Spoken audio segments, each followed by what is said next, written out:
ये है गोवा, जिसे कुदरत ने अपने खूबसूरत नजारे सजाया है। यहाँ हर धर्म और संप्रदाय के लोग रहते हैं। यहाँ की जिंदगी सीधी सादी, शांत और खुशहाल है।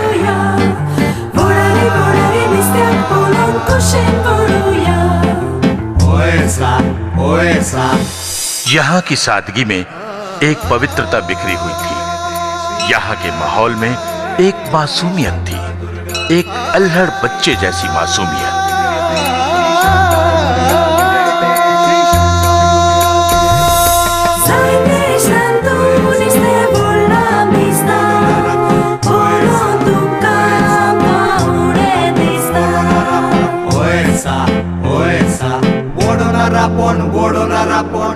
लेकिन सैकड़ों साल पहले पोर्चुगीजों ने गोवा पर हमला कर दिया।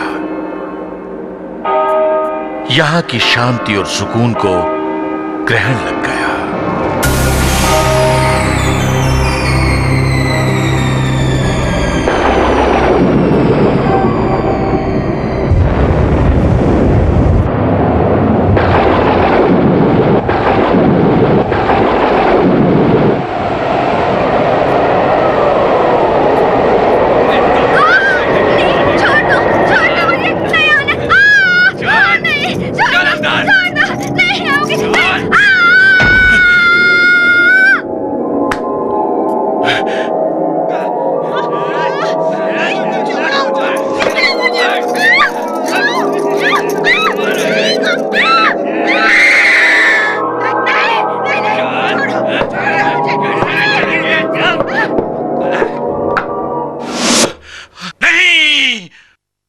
ऐसा नहीं होगा।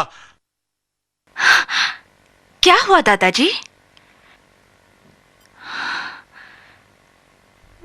कोई बुरा सपना देखा क्या? आज तो मैं आपका सपना सुन के ही रहूंगी। आप अक्सर नींद में बड़बड़ाते हैं, ऐसा नहीं होगा, ऐसा नहीं होना चाहिए, ऐसा फिर कभी नहीं होगा। दादाजी, ऐसा कौन सा सपना देखते रहते हैं आप? बेटी उषा, दरअसल ये सपने सैकड़ों साल पुराने सत्य हैं। ये ऐसी हकीकतें हैं जो हर एक गोमांतकीय के दिल में छुपती हैं। दादाजी, मैं आपकी पोती हूं, मेरे अंदर भी गोमंतकीय खून है। मुझे भी वो सारी बातें बताइए जिन्हें मैं भी अपने दिल में संजो कर रख सकूं। ठीक है बेटी उषा, सुन। लगभग 500 साल पहले समंदर के रास्ते से पोर्चुगीज हमारी भूमि पर उतरे।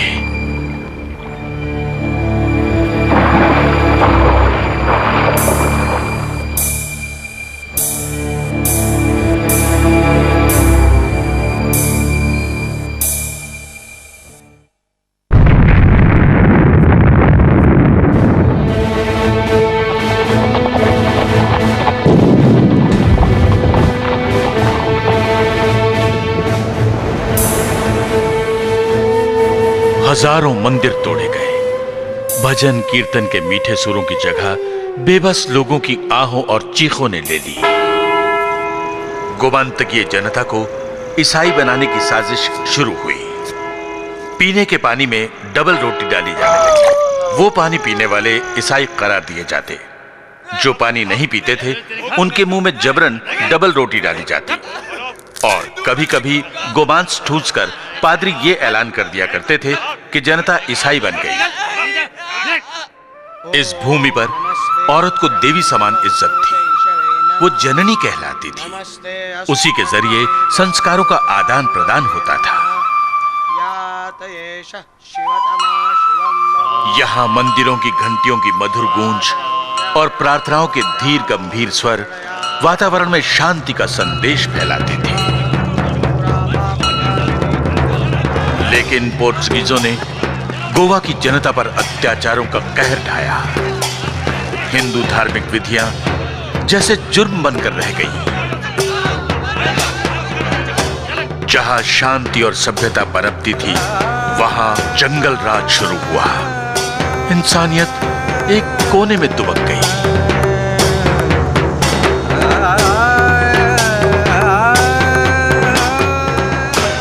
औरतों को अपमानित किया गया, पवित्र संस्कारों को जूतों तले कुचला गया, हजारों साल पुरानी संस्कृति पर आक्रमण कर उसे तहस नहस किया गया। इंसानी अत्याचारों को देखकर ईश्वर भी हैरान हो गया। चीखें दबा दी गई, आहों का गला घोंट दिया गया। गोवा की मासूमियत पर पोर्चुगीजों का काला साया फैल गया। विद्याबलं दैवबलं तदेव लक्ष्मीपते ते मनसा स्मरामि शुभलग्न सावधान।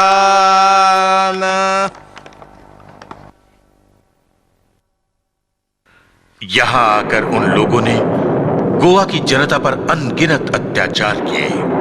हमारा धर्म, हमारी संस्कृति, सब कुछ भ्रष्ट कर दिया।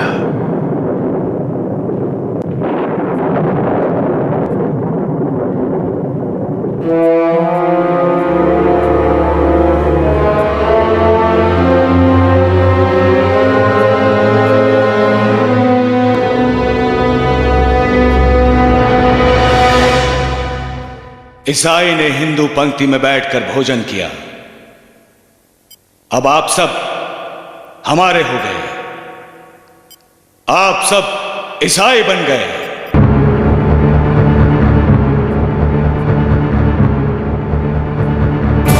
धर्म बदलने पर मजबूर करने के लिए धर्म सत्ता और राज सत्ता ने हर तरह की तरकीबें आजमाई।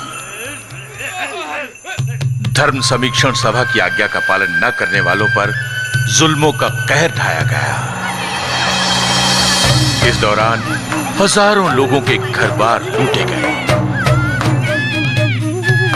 मां बहनों की इज्जत खिलवाड़ बनकर रह गई। जिंदगी के बजाय लोगों ने मौत को अपनाया।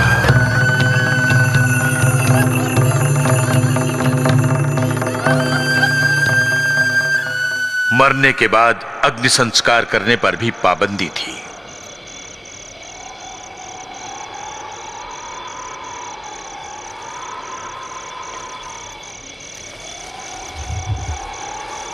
तराफा या कश्ती को ही चिता का रूप दिया जाता था।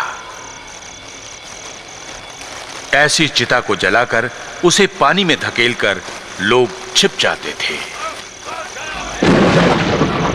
लेकिन जब ऐसे लोग पकड़े जाते तो उन्हें बेरहमी से कड़ी सजाएं दी जाती थीं।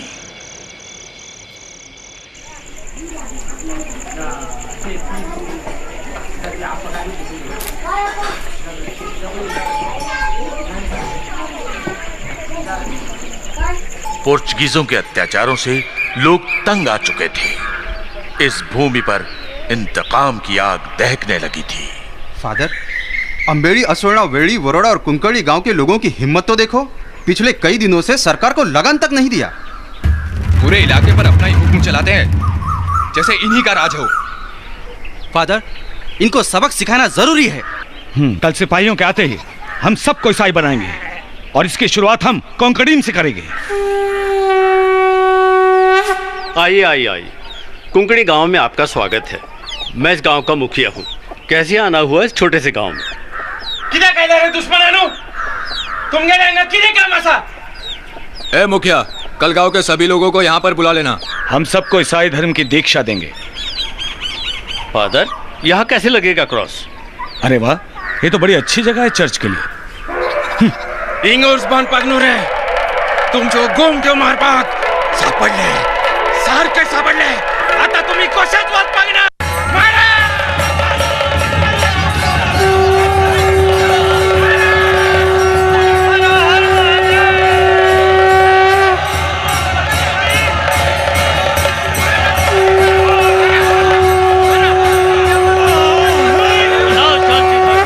अब लगाओ क्रॉस इधर।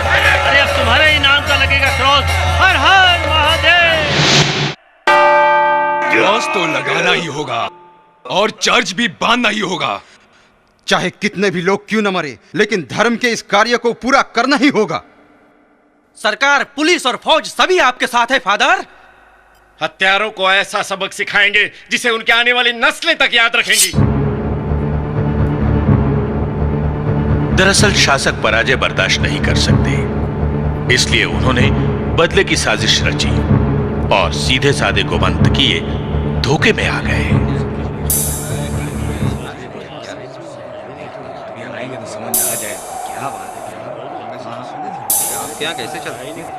अंबेड़ी, असोल्डा, वेल्ली, वरोड़ा और कुंकणिम, इन 5 गांव के 16 मुखियाओं को असोल्डा किले पर समझौते के बहाने बुलाया गया।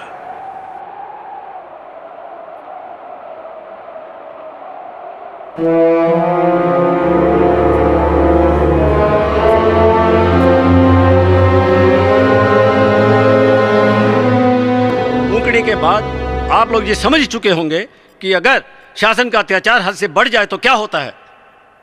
ईसाइयों, हमारे अपनों का खून बहाओगे तो तुम्हारा भी खून बहेगा। इसीलिए तो हमने समझौता करने के लिए आप सब मुखियाओं को यहां बुलाया है। तो फिर समझौता कब होगा? समझौता भी होगा इसी वक्त। सिपाहियों,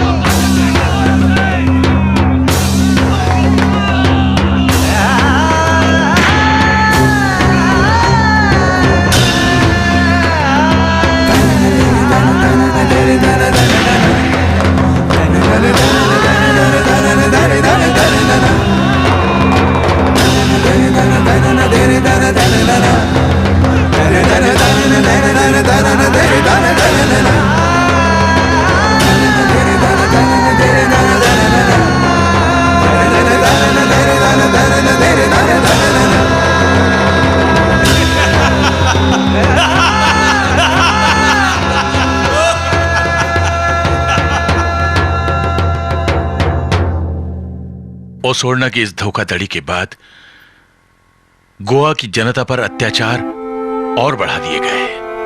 तो क्या गोमंत की जनता को किसी ने भी मदद नहीं की तब? ऐसी बात नहीं है बेटी उषा।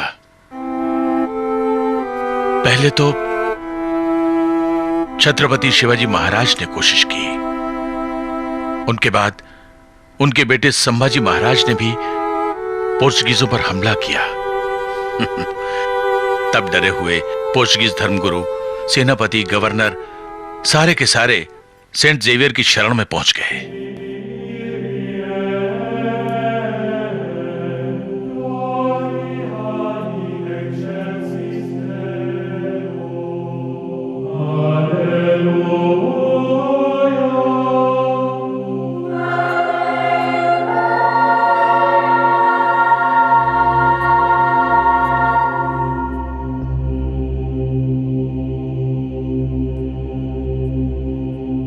सिजोर पादरे, संभाजी ने मर्दनगढ़ जीत लिया है और अब वो हमारी राजधानी से एक गज दूरी पर पहुंच चुके हैं। ओह, meu Jesus!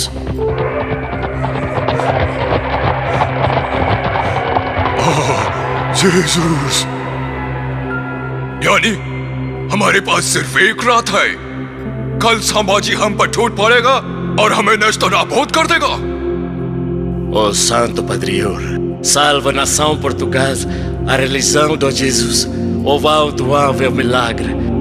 आज की रात तुम चमत्कार दिखाना ओ सांत पाद्रियर। ओ सांतो पाद्रियोर, जब तक संभाजी लौट कर नहीं जाता तब तक मैं ये राजदंड नहीं उठाऊंगा।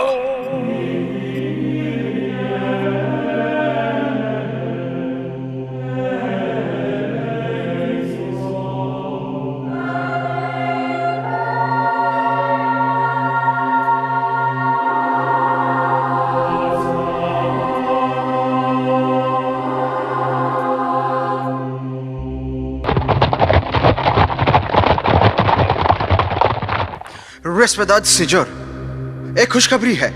संभाजी अपनी फौज के साथ लौट गया। उसे खबर मिली कि मुगल फौज मराठों पर हमला करने के लिए आ रही है। Só Deus nos salvou. ईश्वर ने ही रक्षा किया हमारी।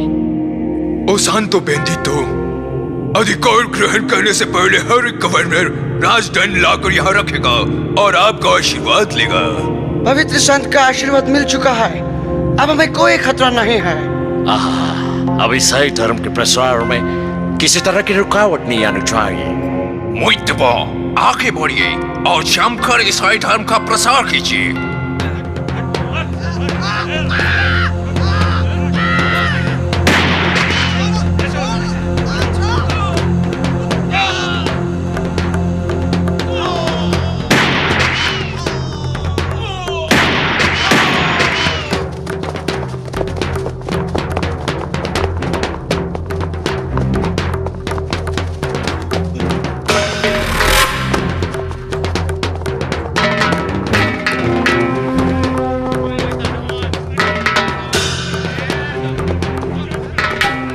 इन अत्याचारों से तंग आकर हजारों गोमांतकीय गोवा छोड़कर चले गए।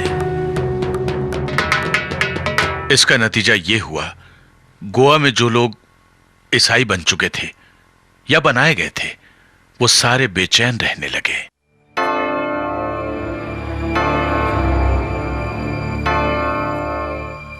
अपराधियों को हमारे सामने हाजिर किया जाए।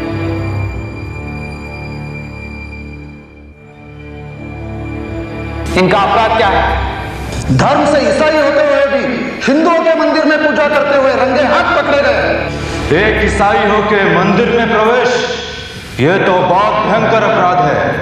हम ईसाई नहीं हैं, हम जन्म से हिंदू हैं। तुम लोगों ने जोर जबरदस्ती से धर्म हम पे थोपा है। हाँ, तुम्ही कोण आमचा धर्म बदल फिरे?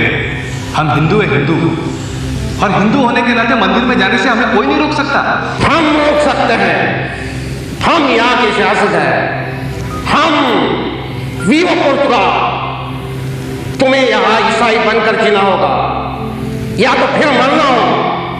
हमें तुम्हारा ये ईसाई धर्म आज भी मंजूर नहीं है। तो तुम्हें मरना मंजूर है। सुल्तान, इन्हें ले जाओ और तब तक कोड़े लगाओ जब तक ये मर न जाए। ये अन्याय है, नाइंसाफी है। तो तुम्हें इंसाफ चाहिए। सुल्तान, इसे इतना पानी पिलाओ कि पानी से भरकर इसका पेट फट जाए। इन दोनों की सजा का अमल अभी होना चाहिए।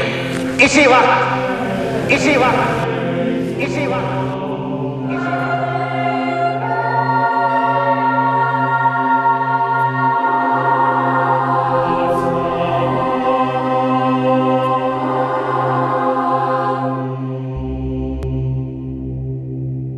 गोवा इलाके के हजारों ईसाइयों को धर्म समीक्षण सभा ने कड़ी से कड़ी सजाएं दी, और जो ईसाई नहीं बने ऐसे हजारों यहां से भाग चुके हैं। हमने तो सोचा था ईसाई मजहब सभी धर्मों का सम्मान करते होंगे, लेकिन अफसोस। मगर इसमें ईसाई धर्म का कोई हाथ नहीं है। ये सब पुर्तगालियों की करतूत है। मेरे ख्याल से अब समय आ चुका है जब हमें पुर्तगाली शासन के विरोध में आवाज उठानी होगी। अगर हमने आवाज उठाई तो हर एक गोमंतकीय का स्वाभिमान जाग उठेगा।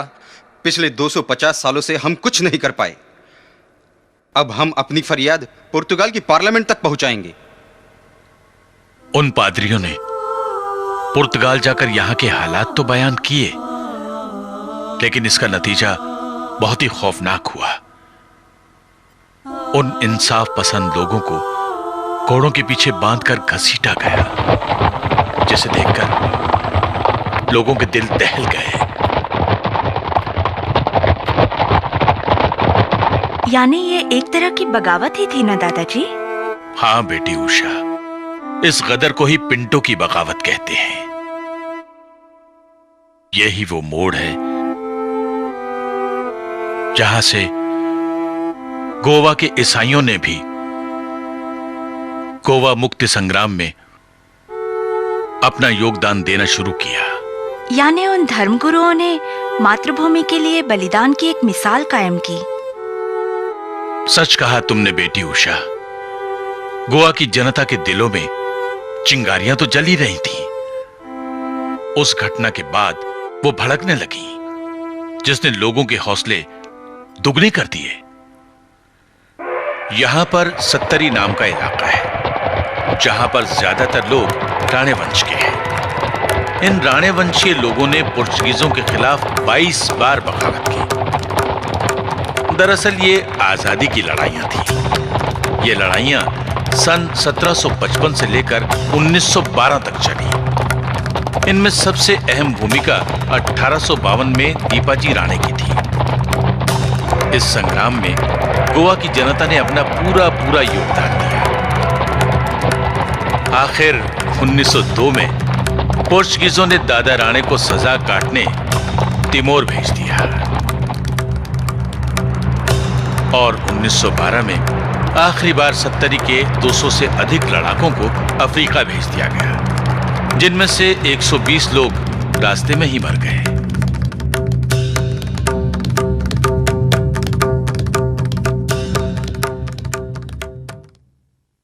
अरे बाप रे, 20वीं सदी आने तक भी ऐसे घिनौने अत्याचार। हाँ बेटी, फिर भी बड़ी हिम्मत से गोवा की जनता ने 400 बरस तक अपना संघर्ष जारी रखा।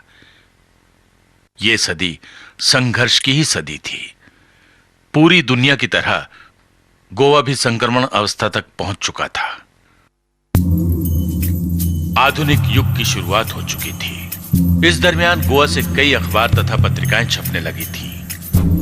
महाराष्ट्र से केसरी जैसे अखबार यहां आते थे, जिनके लेखों से लोगों में जागृति आने लगी थी। गोमांतकीय जनता के दिलों में आजादी का तूफान मचलने लगा था।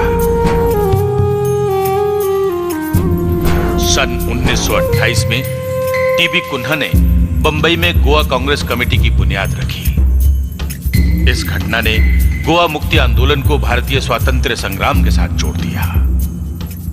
गोवा के युवकों की यह मीटिंग इस बात की दलील है कि गोवा की मुक्ति और भारत की आजादी एक दूसरे से अलग नहीं है। इसी लिहाज से हमें आंदोलन की दिशा तय करनी होगी। काकोडकर जी, आपकी राय क्या है? टीबी कुन्हा ने जो कुछ कहा, मैं उससे पूरी तरह से सहमत हूं। भाइयों और बहनों, गोमंतकीय होने के नाते हम पर यह जिम्मेदारी अधिक है। गोवा मुक्ति के यज्ञ में आहुति देना हमारा कर्तव्य है और यह हमारा परम भाग्य भी होगा। इस मीटिंग में दिवाकर काकोडकर, चंद्रकांत काकोडकर, जोकिम डायस और जॉर्ज वाज जैसे कई कार्यकर्ता हाजिर थे। तो ये कहना चाहते थे कि अगर इस तरह से अगर वो होता ना तो यही वो मोड़ है जहां से आजादी के आंदोलन तेज हुए और गुलामी के घनघोर अंधेरे से आशा की किरण फूट पड़ी। डॉक्टर लोहिया जी, ये आप क्या सोच रहे हैं? 18 जून मंगलवार शाम 4 बजे आप यहाँ आराम के लिए आए हैं? हाँ डॉक्टर जिलियो, लेकिन यहाँ के हालात सुनने के बाद मैंने ठान लिया है कि 18 जून मंगलवार शाम 4 बजे हम सत्याग्रह करेंगे। यहाँ चल रहे भाषणबंदी और सभाबंदी के कानून को तोड़ना है हमें, और इसके लिए सत्याग्रह का मार्ग ही अपनाना होगा। और इसीलिए 18 जून मंगलवार शाम 4 बजे सत्याग्रह मैं करूंगा।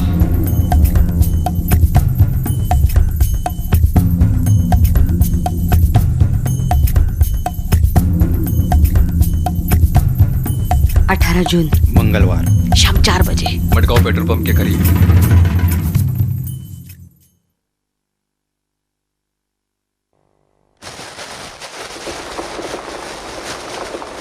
डॉक्टर लोहिया ने यह संघर्ष गोवा की जनता के नागरिक अधिकारों के लिए छेड़ा था। यही गोवा मुक्ति आंदोलन की बुनियाद थी। बरसात का मौसम था, इसके बावजूद भी मडगांव के आसपास के कई गांवों से हजारों लोग इस सभा के लिए आए।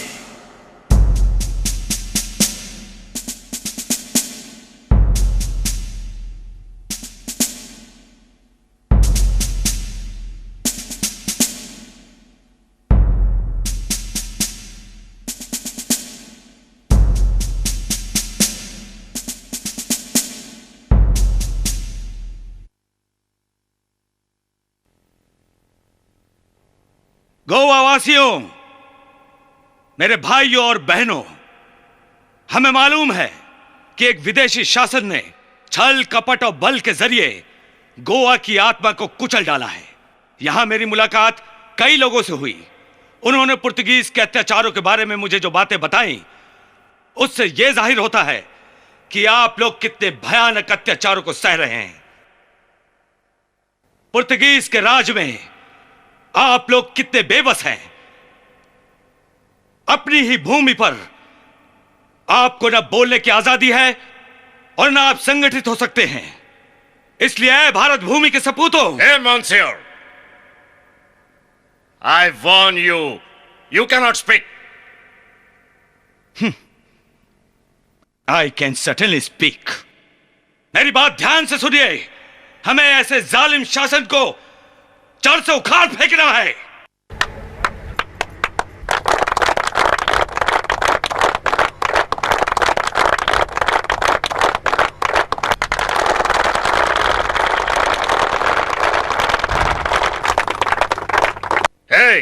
किलिया बोली था तू? गोवा का कानून तोड़ता है क्या? हम तुम लोगों को अरेस्ट करता है। अगर सालाजार जिंदाबाद कहने पर आपको गर्व है, तो जय हिंद कहने पर हमें भी अभिमान है। चलो हमारे साथ।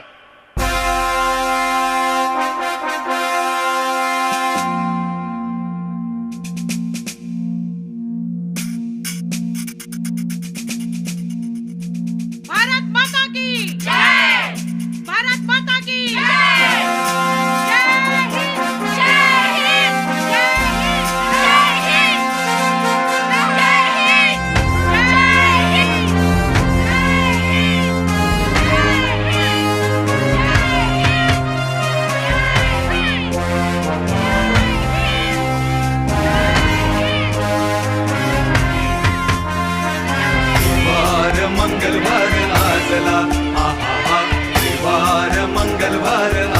गोवा के इतिहास में पहले कभी सभा हुई ही नहीं थी, और वो भी इतनी विशाल। इतिहास ने करवट ली थी और एक नए अध्याय की शुरुआत थी। गोमांतकीय जनता के मन में स्वाभिमान और स्वतंत्रता की आग सुलग चुकी थी। शांत स्वभाव के गोमांतकीय जोश में आकर आत्मसमर्पण के लिए तैयार हो चुके थे। मंगलवार आजला, आहा, मंगलवार आजला।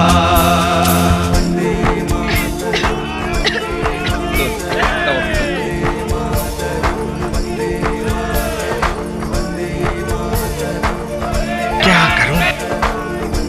गोवा मुक्ति की लड़ाई में अपना योगदान दीजिए। मेरी फिक्र मत कीजिए। चाहिए ना, मोर्चा निकल जाएगा।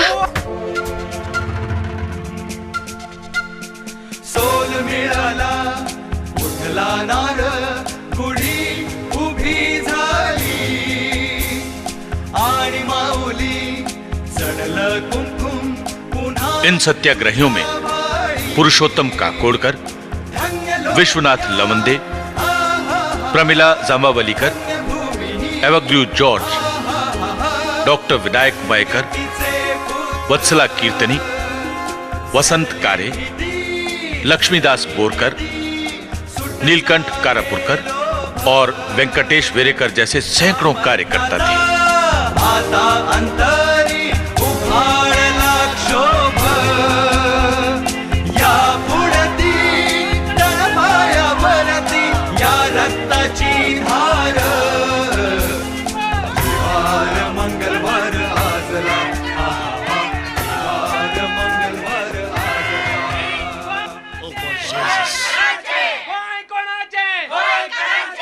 Dr. Loya, fast forward. इस पब्लिक को जरा समझा प्लीज। इसी पुलिस स्टेशन में डॉक्टर लोहिया, डॉक्टर जुलियाओं और वत्सला कीर्तनी को कैद में रखा गया।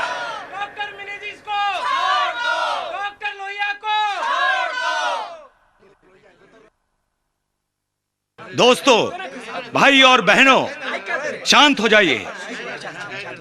हम गिरफ्तार होने वाले थे, यह हम जानते थे। हमारा ध्येय भी यही था। मैं इतना ही कहना चाहूंगा आपसे कि गोवा की भूमि आपसे बलिदान मांग रही है।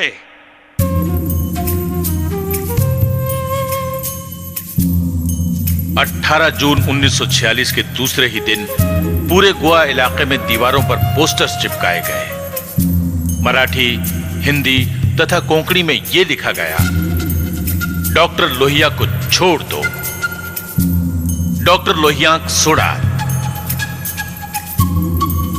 डॉक्टर लोहिया ना मुक्त करा।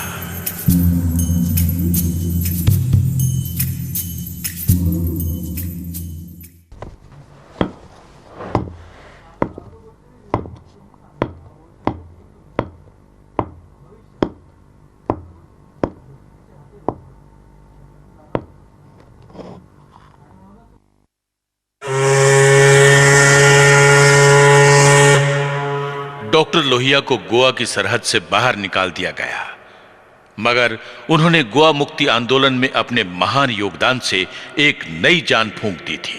इनका जुर्म क्या है? सर, इन्होंने पोर्तुगीज शासन के खिलाफ जनता को बगावत पर उकसाया है। इनका जुर्म है देशद्रोह। तुम्हें अपनी सफाई में कुछ कहना है? देशभक्ति और मातृभूमि की सेवा गुनाह नहीं है। गोवा हमारी मातृभूमि है और उसकी आजादी के लिए लड़ना कोई जुर्म नहीं है। 8 साल कड़ी कैद, सीमा पार। सत्याग्रह करना और लोगों को आजादी के लिए जागरूक करना यह गुनाह नहीं है। दूसरों की भूमि पर शासन करना, लोगों की इच्छाओं को रोकना यह जुर्म है जो आप लोग कर रहे हैं। 9 साल कैद व मुशक्कत सीमा पर। इन नेताओं के साथ ही Dattatreya Deshpande, doctor Vinayak Mayekar, Bapu Shirodkar, doctor Ram Hegde, Purushottam Kakodkar, advocate Laxmikant Bhembre, doctor Jose Inacio Loyola, Narayan Naik, Mukund Kamat Dhakankar, Guilherme थिकला जैसे कई नेताओं को कड़ी से कड़ी सजाएं दी गईं। जनार्दन शिंकरे जैसे कई कार्यकर्ता आजादी की लड़ाई का संदेश जनता तक पहुंचाने के लिए ज्वाला नामक पोस्टर्स शहर की दीवारों पर चिपकाते रहे। इन पर लिखा होता था, ज्वाला की तरह जागो, अपने अंदर जोश पैदा करो और गोवा की आजादी के लिए एक दिल एक आवाज से कहो, जय हिंद, जय हिंद, जय हिंद। ज्वाला, ज्वाला की तरह जाग उठो, अपने अंदर जोश पैदा करो और कहो, जय हिंद, जय हिंद। नेशनल कांग्रेस गोवा का नेतृत्व डॉक्टर राम हेगड़े कर रहे थे। उन्होंने गोवा के सत्याग्रहियों को ज्यादा सुसंगठित करने का प्रयत्न किया। शांतिपूर्ण आंदोलन का जोर बढ़ता जा रहा था। जय हिंद के नारे आसमान छूने लगे थे। लेकिन पुलिस भी चुप नहीं थी। निहत्थे सत्याग्रहियों के दमन के लिए पुलिस ने सख्त कदम उठाए, उन पर लाठियों की बौछार की। लेकिन सत्याग्रहियों के हौसले बुलंद थे। वो लाठियां खाते रहे, जय हिंद कहते रहे, लाठियां खाते रहे, जय हिंद कहते रहे, लाठियां खाते रहे, जय हिंद कहते रहे।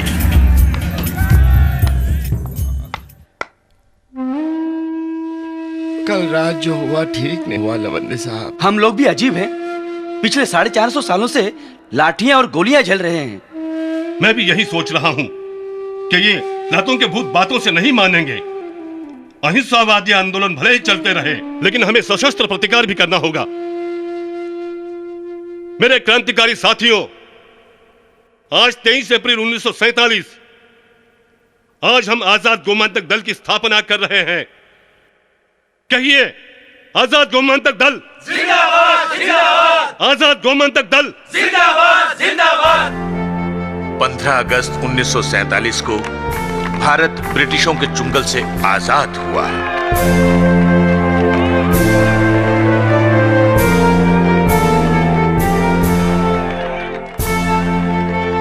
लेकिन तब भी गोवा पर पोर्चुगीजों का जालिम शासन चल रहा था। गोवा मुक्ति के लिए भारत सरकार ने पोर्चुगीजों से बातचीत के साथ साथ पत्राचार भी शुरू किया, क्योंकि गोवा हमेशा से ही भारत का हिस्सा था। लेकिन गोवावासी अपनी आजादी की लड़ाई खुद ही लड़ते रहे, गुलामी की जंजीरों से खुद ही जूझते रहे।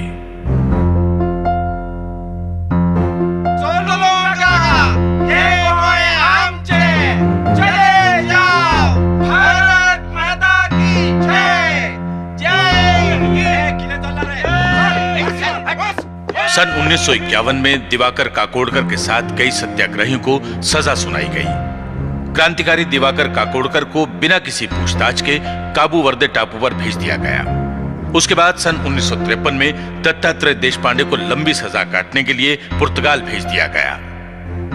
इन हादसों के बाद सन 1953 में ही पीटर अल्वारिस की अध्यक्षता में नेशनल कांग्रेस गोवा पुनर्संगठित की गई।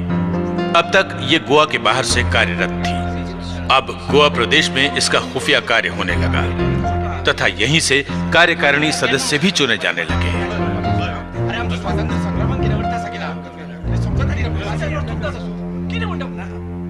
फिर अचानक सन 1954 की एक घटना ने आंदोलन में एक नई जान फूंक दी,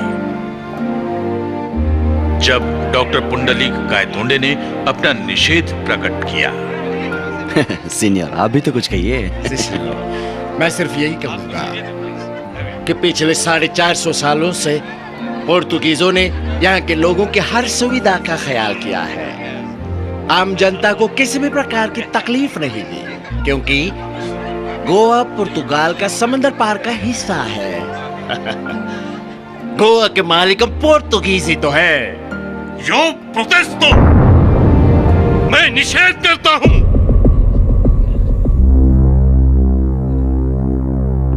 डॉक्टर पुंडलीक गायतोंडे के विरोध जताने की घटना के बाद गोवा मुक्ति आंदोलन में दुगना जोश पैदा हो गया। डॉक्टर पुंडलीक गायतोंडे को सजा के तौर पर पुर्तगाल भेज दिया गया। उनकी पोर्चुगीज पत्नी उनके साथ गई।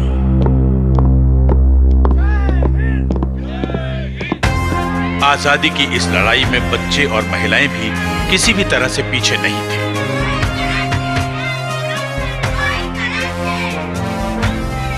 औरतों ने जो योगदान दिया वो एक मिसाल बनकर रह गया। अगर एक तरफ हिम्मत थी तो दूसरी ओर कायरता भी थी।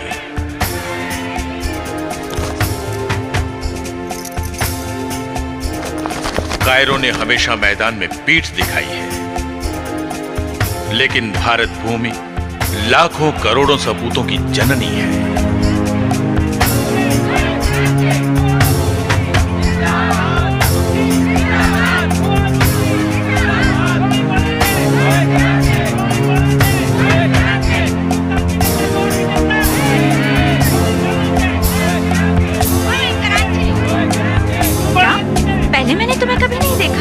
कौन हो तुम?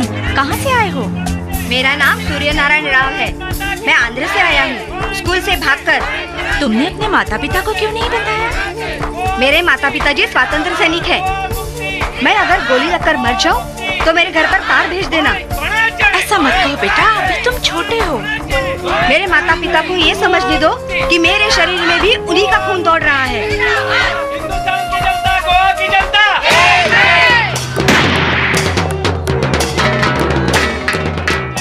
बच्चों और औरतों के साथ बदसलूकी तो जैसे पोर्चुगीजों का रिवाज बन चुका था। उन्हें इस बात का अंदाजा नहीं था कि यहाँ की हर महिला झांसी की रानी की तरह है। जय हिंद, जय हिंद, जय हिंद। बेटी, आंदोलन इसी तरह चलते रहे और आजादी आंदोलन के नेता फ्रांसिस मास्कारेंस और वामन देसाई के प्रयासों से यूनाइटेड फ्रंट ऑफ गोवंस ने दादरा को पोर्चुगीज शासन से मुक्ति दिलाई। वो कौन सा दिन था दादाजी? वो दिन था 22 जुलाई 1954 का। उसके बाद इसी प्रकार आजाद गोमंतक दल, आरएसएस का एक गुट और गोवन पीपल्स पार्टी ने सशस्त्र हमला किया और 4 अगस्त 1954 को नगर हवेली को पोर्चुगीजों के चुंगल से आजाद करवाया। गोमांतकीय जनता पोर्चुगीजों को ललकारती रही और आंदोलन तेज होते गए। इस संग्राम में गोवा की जनता ने अपने आप को तन मन धन के साथ झोंक दिया। इस आंदोलन में शहीद होने वाले पहले सत्याग्रही का नाम था बाड़ा राया मापारी। बाड़ा राया मापारी का बलिदान इस लड़ाई में नींव का पत्थर बनकर रह गया।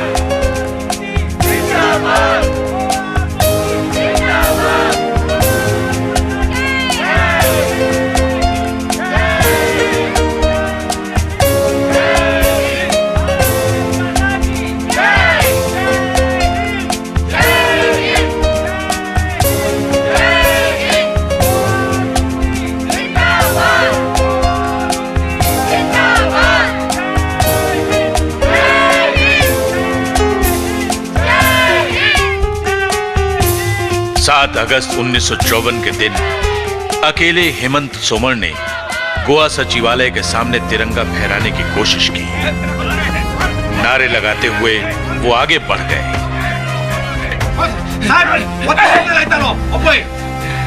मालकिन भारत माता की जय। तुम्हें किसकी इजाजत से कर रहे थे? कैसे नाम, कहां से आए हो? मेरा नाम हेमंत सोमण है।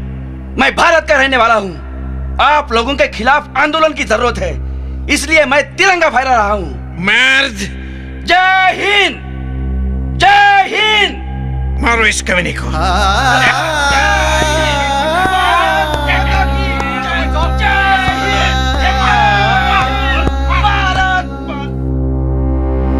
पीटर अल्वारिस, नेशनल कांग्रेस गोवा क्या कदम उठाने वाली है? कदम तो जोरदार होंगे। अल्फ्रेड अफोन्स, तुम क्या कहते हो? मेरे ख्याल से एक्शन प्लान तैयार किया जाए।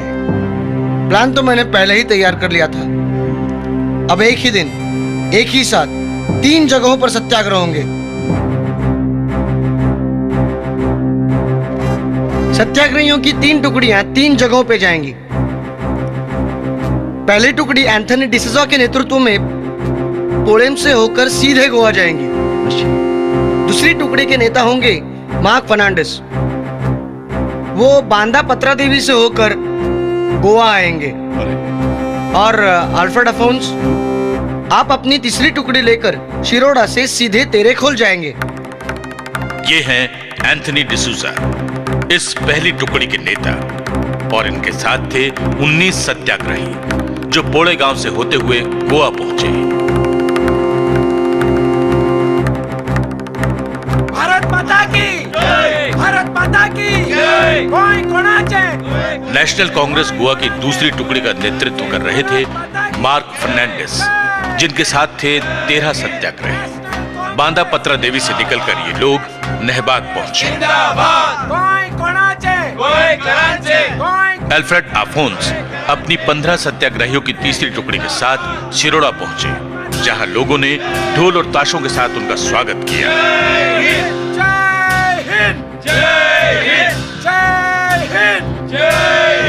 भारत माता की जय, भारत माता की जय, जय हिंद, जय हिंद। कोई कोणाचे। तेरेखोल के ऐतिहासिक किले पर नेशनल कांग्रेस गोवा के सत्याग्रही और पोर्चुगीज पुलिस एक दूसरे के सामने आ गए।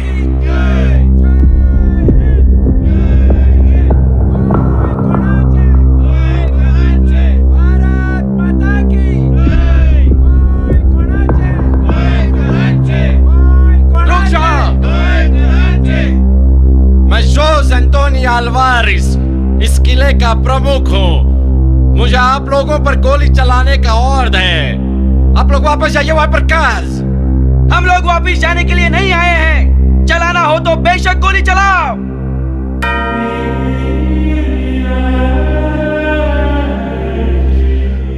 Oh, Jesus. Cyber Mai.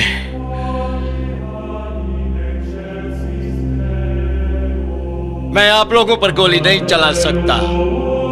मैं आपको नहीं मारूंगा। तो अल्वारिस, बेहतर यही होगा कि तुम किला छोड़कर चले जाओ, वरना हमें मार दो। सोल्दात, चलो यहां से। जय हिंद, जय हिंद। भारत माता की जय, भारत। दुविधा में पड़े पोर्चुगीज सिपाहियों ने किला छोड़ दिया।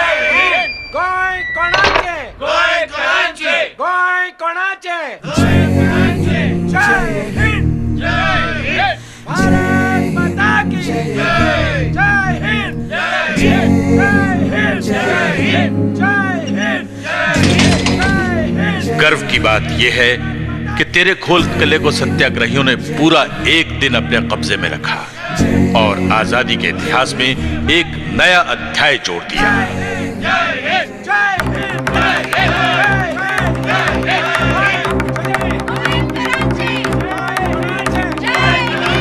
लोले गांव में एंथनी डिसूजा को गिरफ्तार किया गया। और बाद में 21 मार्च 1955 के दिन मिलिट्री कोर्ट ने उन्हें 28 साल कैद की सजा सुनाई।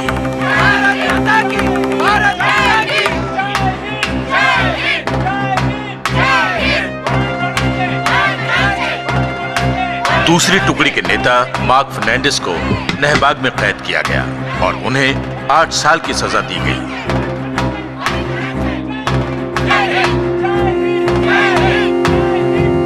दूसरे दिन तेरेखोल किले पर पहुंचकर पोर्चुगीज पुलिस ने तिरंगा ध्वज उतार दिया और तीसरी टुकड़ी के नेता एल्फ्रेड अफोंस और दूसरे सत्याग्रहियों को हिरासत में ले लिया और अफोंस को भी 8 साल की सजा सुनाई गई। ये तीनों सत्याग्रह भारत से गोवा की सीमा के अंदर जाकर किए गए थे, इसलिए गोवा के इतिहास में इनका अपना एक अलग सा महत्व है। आंदोलन के इस पर्व ने एक अलग सी जागृति पैदा कर दी। अब गोवा का आम आदमी भी इसमें हिस्सा लेने लगा। इस अगवा जेल में सत्याग्रहियों पर अनगिनत अत्याचार किए गए। सत्याग्रह करने के इल्जाम में त्रिविक्रम शंखवाड़कर को कबाड़मारी से पीटा गया।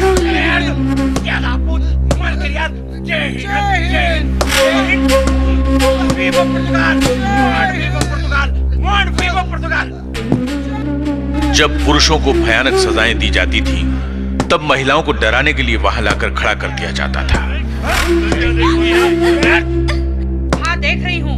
जय हिंद, जय हिंद। बस करेंगे तो तेरी भी यही हालत होगी।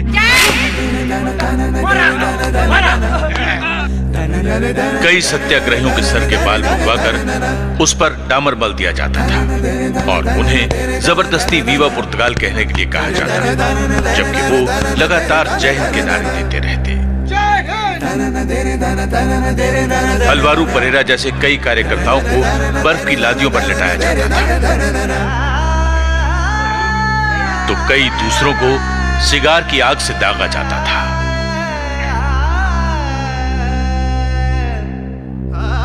जब वातावरण आहों और चीखों से भर जाता था, तब बेरहम अफसर सिगार पीने का मजा उठाता था।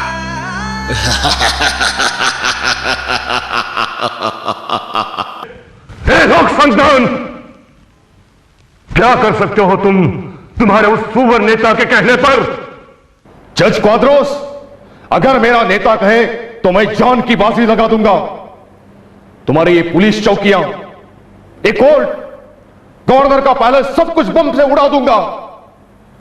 पुर्तगालियों की जान ले लूंगा। चुप हो जा, वरना बेमौत मरेगा तू।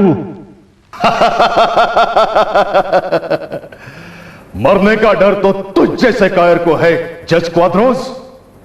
मैं तो सीना तान कर तुम्हारे सामने खड़ा हूं। अरे मैं अगर डर गया तो तुम लोगों के साथ लड़ूंगा कैसे, तुमको मारूंगा कैसे? तू क्या मारेगा मुझे कमीने? 12 साल कैदे बामुशक्कत। बाहर आऊंगा तो पहले तुझे मारूंगा जज क्वाद्रोस, तुझे नहीं छोड़ूंगा, नहीं छोड़ूंगा। ले जाओ इस हरामी को और पीट पीट कर इसकी हड्डियां तोड़ दो। मालंद!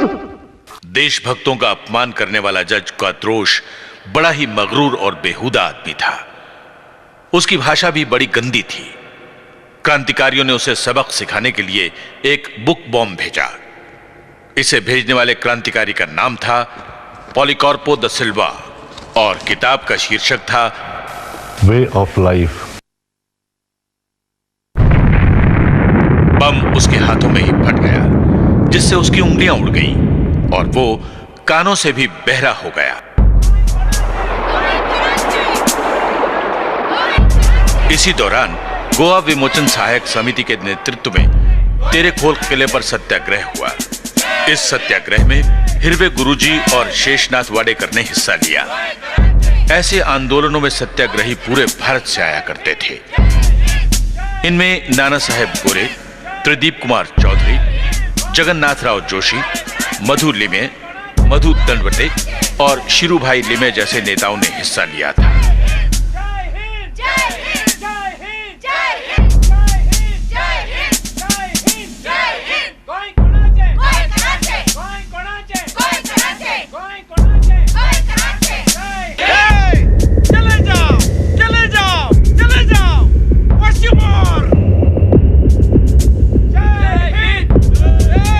जालिमों की गोलियों के खिलाफ शांति के नारों की जंग थी। फिर वे गुरुजी और शेषनाथ वाडेकर शहीद हो गए। ये वक्त की पुकार है, गोवा चलो। ये हैं महाराष्ट्र के क्रांतिकारी कवि अमर शेर, जो गोवा पर रचा क्रांतिकारी गीत गाते हुए इस सत्याग्रह में शामिल हुए थे। ये जिंदगी का राज है, गोवा चलो चलो चलो गोवा। पत्रा देवी के इस सत्याग्रह में भारत के कई प्रांतों के लोग शामिल थे। इसका नेतृत्व कर रहे थे कॉमरेड विष्णुपंत चितड़े और आरएसएस के नेता वसंतराव ओक। ये हैं सहोदरा देवी, उत्तर प्रदेश से आई हुई। पंजाब से आए हुए करनाल सिंह। काली गोली श्रृंखल जेल, जालिम का ये अंतिम खेल। इनकलाब जिंदाबाद, इनकलाब जिंदाबाद के नारों के साथ सभी क्रांतिकारी आगे बढ़े। गोवा चलो, ये जिंदगी का राज है, गोवा चलो। भारत माता की जय। बांस हटाकर भारत माता की जय कहते हुए बाकी सत्याग्रही भी गोवा की सरहद में दाखिल हुए।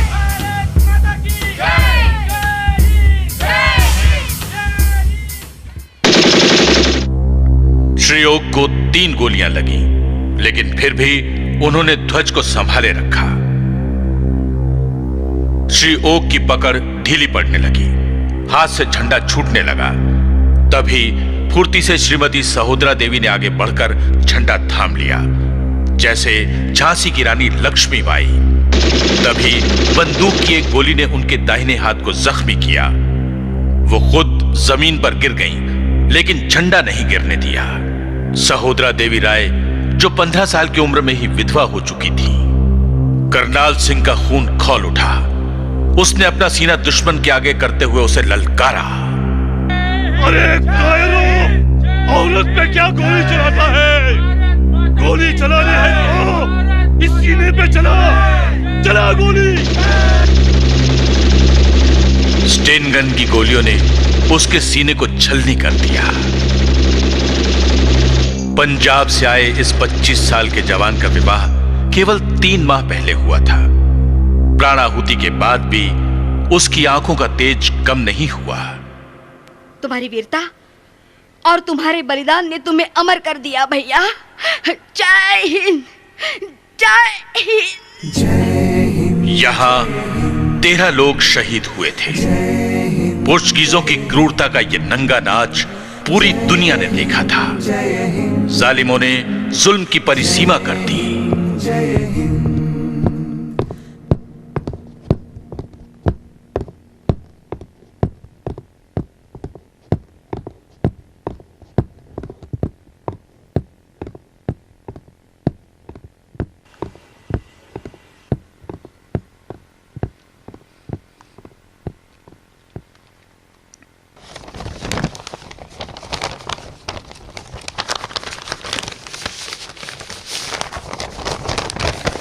कई कार्यकर्ता रात के अंधेरे का फायदा उठाकर दीवारों पर पोस्टर्स चिपकाते।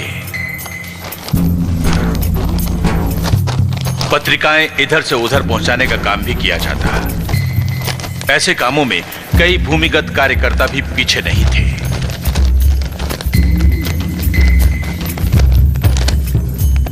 ऐसे कार्यकर्ताओं के घर जब तलाशी होती, तब घर की औरतें भी झंडे अपने बदन पर लपेटकर साड़ी में छिपा लेती थीं।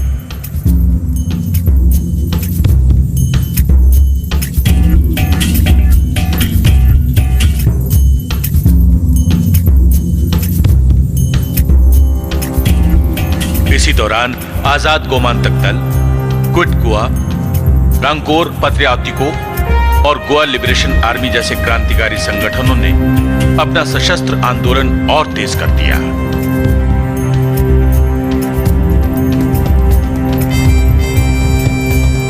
बम जैसे खतरनाक हथियार बनाए जाने लगे।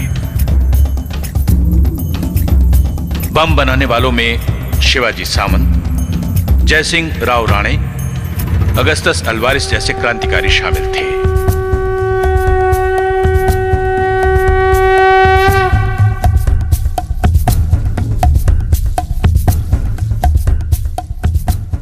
1953 में टीबी कुन्हा पुर्तगाल से लौटे और 1957 में उन्होंने बंबई में गोवा एक्शन कमेटी की स्थापना की।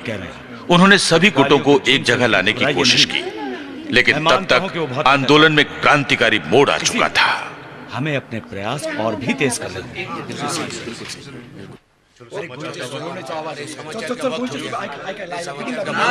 हो गोंयचे सोडवणेचो आवाज, हो सोडवणेचो आवाज तुम्ही सद्दां सकाळच्या 7 आणि सांजेच्या 8 42.05 मेत्रांचेर आयकतात। गोंयचे सोडवणेचो आवाज, गोंयकारांचो निजाचो आवाज। सावई वेरे नामक इस छोटे से गांव में भारत का स्वतंत्रता दिवस मनाने के लिए एक गोवावासी ने तिरंगा ध्वज फहराया।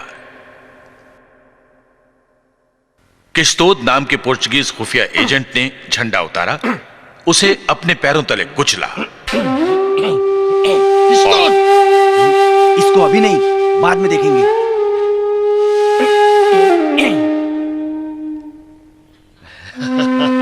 और फिर तिरंगे को जला दिया। इस नीच को नहीं छोड़ूंगा मैं। इसने तिरंगा जलाया है, इसकी जान ले लूंगा मैं।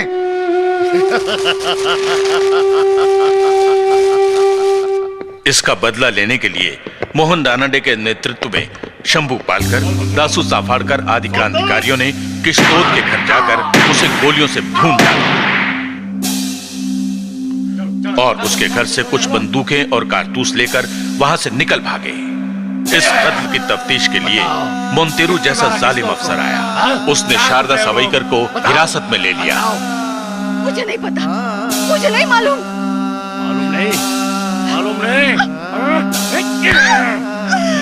शारदा सावईकर को लगातार 3 दिनों तक भूखा प्यासा खड़ा किया गया। उन्हें कवालमारी से बुरी तरह पीटा गया। उनके नाक मुंह से खून बहने लगा, लेकिन उनकी हिम्मत नहीं टूटी। ऐसी घिनौनी घटनाओं ने गोवावासियों के दिल गम और गुस्से से भर दिए। ऐसे में भास्कर वेलिंगकर जैसे कार्यकर्ताओं का योगदान महत्वपूर्ण साबित हुआ। उन्होंने तरबूज में सलाखें काटने के आरे रखकर जेल में पहुंचाए।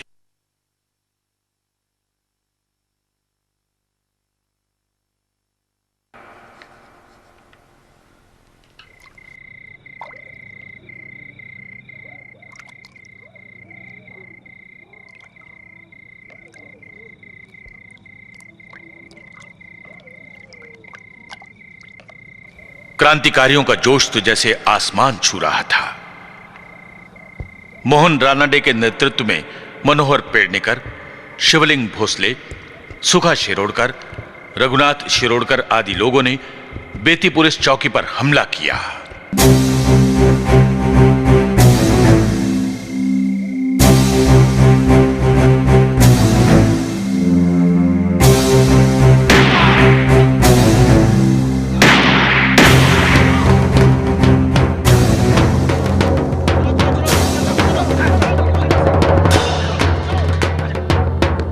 इस हमले में रानडे और पुलिस वालों ने एक दूसरे पर गोलियां चलाई। तुम लोग हथियार लेकर भाग जाओ, मेरी फिक्र मत करो। भारत माता की जय। मोहन रानडे को जख्मी हालत में गिरफ्तार किया गया और सजा काटने के लिए उन्हें पुर्तगाल भेज दिया गया।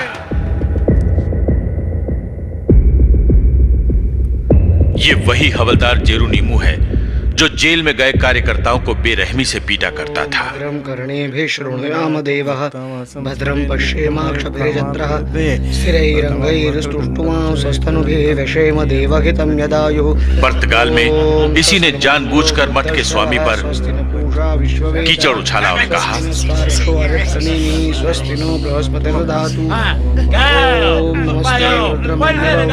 लोग भजन गाने लगे। तब वो लोगों को बुरी तरह पीटते हुए कहता, अब बुलाओ अपने पंडरीनाथ को। रात के अंधेरे में प्रभाकर सिनारी अपने क्रांतिकारी साथियों के साथ पुलिस के भेष में आए। जेरुनीमू के घर का दरवाजा ग्रेनेड से उड़ा दिया गया। उन्होंने जेरुनीमू को घसीटकर घर से बाहर निकाला, उसे डंडों से पीटना शुरू किया। जेरुनीमू गिड़गड़ाता रहा और क्रांतिकारी कहते रहे, पंढरीनाथ तो किसी भी भेष में आ सकता है। ले, अब तू अपनी जान बचा।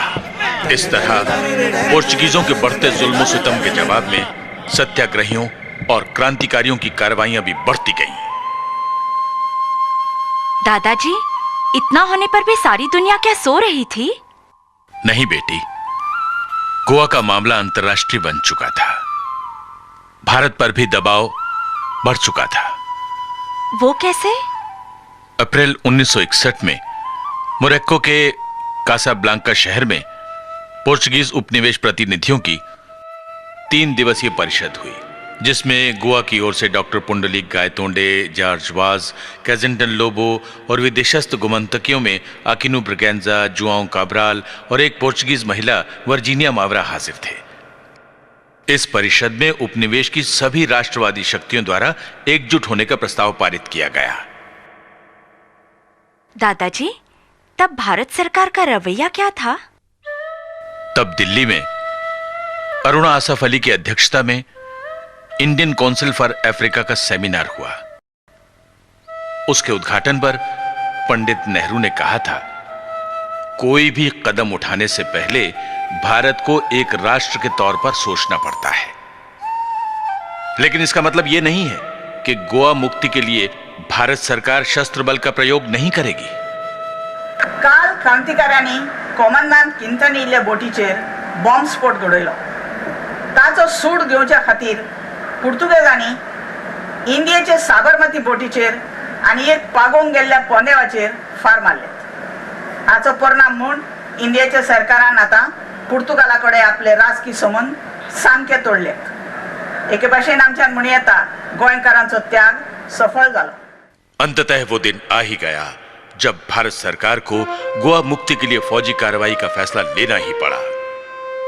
और 17 दिसंबर 1961 को आधी रात में भारतीय फौज का काफिला अपने हथियार और टैंकों के साथ बड़े जोश के साथ गोवा की भूमि में दाखिल हुआ। भारत की मुस्तैद फौज आगे बढ़ी, लेकिन सत्याग्रहियों और क्रांतिकारियों की शक्ति के आगे खोखले हुए पोर्चुगीज शासन ने 24 घंटे के अंदर हथियार डाल दिए। भारतीय फौज की इस कार्रवाई को ही ऑपरेशन विजय कहते हैं। शरणागति की रस्म वास्को में रात 8 बजे पूरी की गई। गोवा के तत्कालीन गवर्नर जनरल वासालो ई सिल्वा ने भारतीय सेना के ब्रिगेडियर ढिल्लन के सामने पोर्चुगीजों की शरणागति पर हस्ताक्षर किए।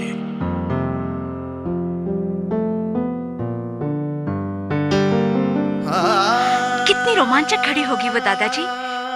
कैसे माहौल भर गया होगा खुशी से। हाँ बेटी, हजारों शहीदों की कुर्बानियों की वजह से वो शुभ दिन देखने को मिला हम गोवा वासियों को। काश वो उत्सव हमें भी देखने मिलता दादाजी। दादाजी, उस जश्न के बारे में और कुछ बताइए ना। 19 दिसंबर 1961 दोपहर को गोवा आजाद हुआ और गोमांतक के आसमान पर तिरंगा बड़ी शान से लहराने लगा। आयज गोंय स्वतंत्र झाले। भावांनो आणि भयणांनो, आयज गोंय स्वतंत्र। बेटी उषा, बातों ही बातों में पता ही नहीं चला कि कब रात ढली और कब सवेरा हुआ।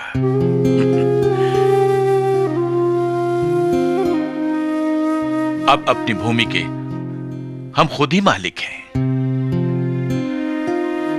खैर, छोड़ो बेटी, तुम परदेश जाने के लिए तैयार हो जाओ। पढ़ लिख कर अपना भविष्य बनाओ। दादाजी, अब मेरा भविष्य सिर्फ मेरा गोमांतक है। अब हम सबको मिलकर गोवा की तरक्की के लिए काम करना होगा। दादाजी, मैं आपको और अपने गोवा को छोड़कर कभी नहीं जाऊंगी, कहीं नहीं जाऊंगी। मुझे तुम पर गर्व है बेटी उषा। आज के गोवा को, अपने गोमांतक को तुम जैसी नौजवान पीढ़ी की ही जरूरत है। शाबाश बच्चे, शाबाश। समय ने करवट ली और गोमांतक अतीत के अंधेरों से बाहर आ गया। शहीदों की कुर्बानियों का रंग आजादी के तेज में बदल गया। ला ला ला ला ला ला ला।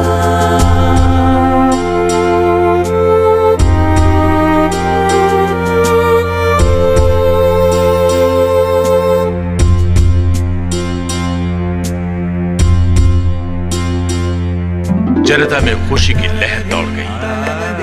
गोवा भारत का अभिन्न अंग बन गया। गोमांतक की पावन भूमि पर तिरंगा बड़ी शान से लहराने लगा। सदियों से दबी गोवा की जनता ने 19 दिसंबर 1961 के दिन मुक्ति की सांस अपने सीने में भर ली।